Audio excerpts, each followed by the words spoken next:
Cosmology Part 3. What are the organs made of? We see that the instruments, eyes, nose, and ears, are made of gross materials. These organs are also made up of matter.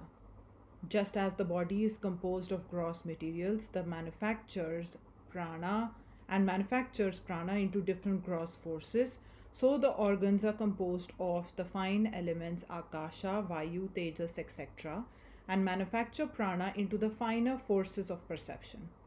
The organs, the prana functions, the mind, and the buddhi combined are called the finer body of man, the linga or shukshumma sharira.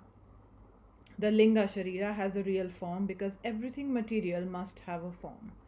The mind is called the manas, the chitta in vritti or vibrating, the unsettled state. If you throw a stone in a lake, first there will be vibration and then resistance. For a moment, the water will vibrate and then it will react on the stone. So, when any impression comes on the chitta, it first vibrates a little. That is called the manas. The mind carries the impression further in and it presents to the determinative faculty buddhi, which reacts. Behind buddhi is ahamkara, egoism, the self consciousness which says I am. Behind ahamkara is mahat, intelligence, the highest form of nature's existence. In each is the effect of the succeeding one. In the case of the lake, every blow that comes to it is from the external world, while in the case of the mind, the blow may come either from the external or the internal world. Behind the intelligence of the self, of man, the Purusha, the Atma, the pure, the perfect, who alone is the seer and for whom is all this change. Man looks on all these changes. He himself is never impure, but through what the Vedantists call adhyasa, by reflection, by implication, he seems to be impure. It is like the appearance of a crystal when a red or a blue flower is brought before it. The color is reflected on it, but the crystal itself is pure. We shall take it for granted that there are many selves, and each self is pure and perfect. Various kinds of gross and fine matter superimpose themselves on the self and make it multicolored. Why does nature do all this? Nature is undergoing all these changes for the development of the soul. All this creation is for the benefit of the soul, so that it may be free. This immense book, which we call the universe, is stretched out before man so that he may read, and he discovers eventually that he is an omniscient and omnipotent being. I must here tell you that some of our best psychologists do not believe in God in the sense in which you believe in him. The father of our psychology, Kapila, denies the existence of God. His idea is that a personal God is quite unnecessary. Nature itself is sufficient to work out the whole of creation. What is called the design theory, he knocked on the head and said that a more childish theory was never advanced. But he admits a peculiar kind of God. He says we are all struggling to get free, and then we become free, we can, as it were, melt away into nature, only to come out at the beginning of the next cycle and be its ruler. We come out omniscient and omnipotent beings. In that sense, we can be called gods, you and I, and the humblest beings can be gods in different cycles. He says such a God will be temporal, but an eternal God, eternally omnipotent and ruler of the universe, cannot be. If there was such a God, there would be this difficulty: he must be either a bound spirit or a free one. A God who is perfectly free would not create. There is no necessity for it. If he were bound, he would not create because he could not. He would be powerless. In either case, there cannot be any omniscient or omnipotent eternal ruler. In our scriptures, whenever the word God is mentioned, he says it means those human beings who have become free. Kapila does not believe in the unity of all souls. His analysis, so far as it goes, is simply marvelous.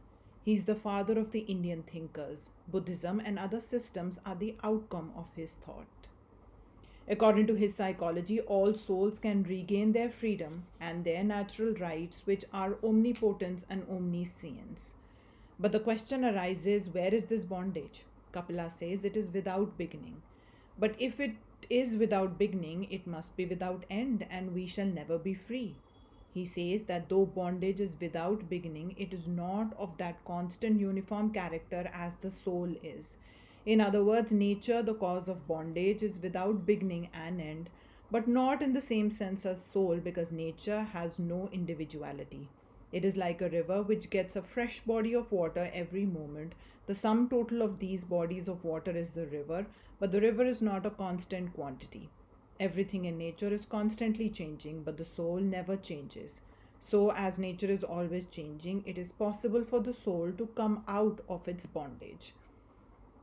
The whole of the universe is built upon the same plan as a part of it. So, just as I have a mind, there is a cosmic mind. As in the individual, so in the universal. There is the universal gross body, behind that, a universal fine body, behind that, a universal mind, behind that, a universal egoism or consciousness, and behind that, a universal intelligence. And all this is in nature, the manifestation of nature, not outside of it. We have the gross bodies of from our parents, and as also our consciousness. Strict heredity says my body is a part of my parents' bodies, the material of my consciousness and egoism is a part of my parents. We can add to the little portion inherited from our parents by drawing upon the universal consciousness. There is an infinite storehouse of intelligence out of which we draw what we require. There is an infinite storehouse of mental force in the universe out of which we are drawing eternally, but the seed must come from the parents. Our theory is heredity coupled with reincarnation. By the laws of heredity, the reincarnating soul receives from parents the material out of which to manufacture a man. Some of the European philosophers have asserted that this world exists because I exist. And if I do not exist, the world will not exist. Sometimes it is stated thus: if all the people in the world were to die and there were no more human beings and no animals with powers of perception and intelligence, all these manifestations would disappear. All these European philosophers do not know the psychology of it, although they know the principle. Modern philosophy has got only a glimpse of it. This becomes easy of understanding when looked at from the Sankhya point of view. According to Sankhya, it is impossible for anything to be which has not as its material some portion of my mind. I do not know this table as it is. An impression from it comes to the mind, then to the Indriya, and then to the mind, and the mind reacts, and that reaction is what I call the table. It is just as same as throwing a stone in the lake. The lake throws a wave towards the stone. This wave is what we know. What is external, nobody knows. When I try to know it, it has to become that material which I furnish. I, with my own mind, have furnished the material for my eyes. There is something which is outside, which is only the occasion, the suggestion, and upon that suggestion I project my mind. And it takes the form that I see. How do we all see the same things? Because we all have similar parts of the cosmic mind. Those who have like minds will see like things, and those who have not will not see alike.